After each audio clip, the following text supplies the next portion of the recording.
बिस्मिल्लाहिर्रहमानिर्रहीम। अस्सलाम वालेकुम। मैं हूं आपको मेज़बान अब्दुल्ला और आप देख रहे हैं एफ टीवी। जैसा कि आप सब जानते हैं कि जनाब तैयब एर्दोआन साहब 2003 से लेकर अभी तक तुर्की के सदर हैं। इन्होंने सर्कुलर तुर्की को इस्लामी तुर्की में तब्दील करने के लिए बहुत सी कोशिशें की हैं और बहुत से इस्लामी कवानीन भी नाफिज करवाए हैं।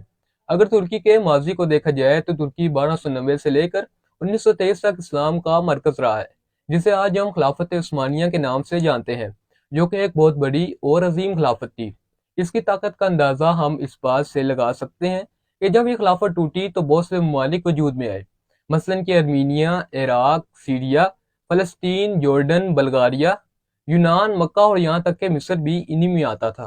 और इसके बाद 40 ममालिक भी वजूद में आए। खिलाफत उस्मानिया, जिसको हम इंग्लिश में दी ग्रेट ओटोमन एम्पायर कहते हैं, तो जब ये खिलाफत टूटी तो तुर्की को एक सर्कुलर मुल्क बना दिया गया और ऐसा करने वाला मुस्तफ़ा कमाल अतातुर्क था।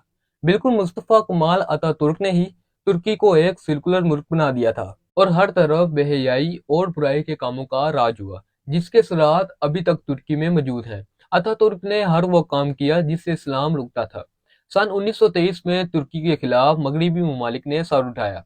इनमें जर्मनी, फ्रांस और इंग्लैंड शामिल थे। इन्होंने तुर्की पर दबाव डालते हुए इनसे माहिदा किया, जो कि 100 साल का था, जिसको ट्रीटी ऑफ लोजान और उर्दू में माहिदा लोजान कहा जाता है। इस वक्त तुर्की अतातुर्क के कंट्रोल में था और हुकूमत में होने के नाते से अतातुर्क ने ही इस माहिदे पर दस्तखत किए थे।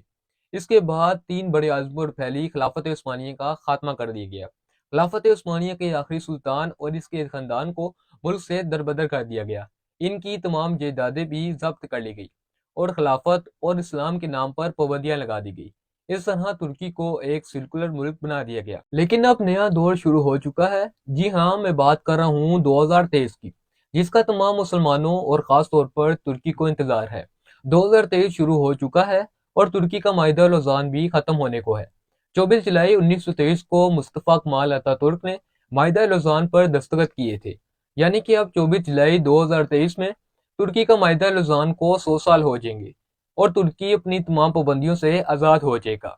माहिदा लौज़ान के तहत तुर्की अपनी ज़मीनों से तेल नहीं निकाल सकता था और अपने मुल्क में आने वाले तमाम बहरी जहाज़ों से किसी भी किस्म का टैक्स भी वसूल नहीं कर सकता था।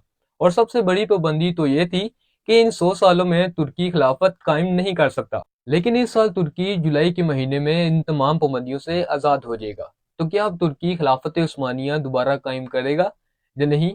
और तुर्की के सदर जनाब तैयब एर्दोआन ने 2023 के मुतालिक क्या कहा है? लेकिन इस बारे में हम बात करेंगे अगली वीडियो में। फिलहाल तक के लिए इतना ही। अगली वीडियो तक के लिए मुझे दीजिए इजाज़त। वास्सलाम रहमतुल्लाहि व बरकातहू।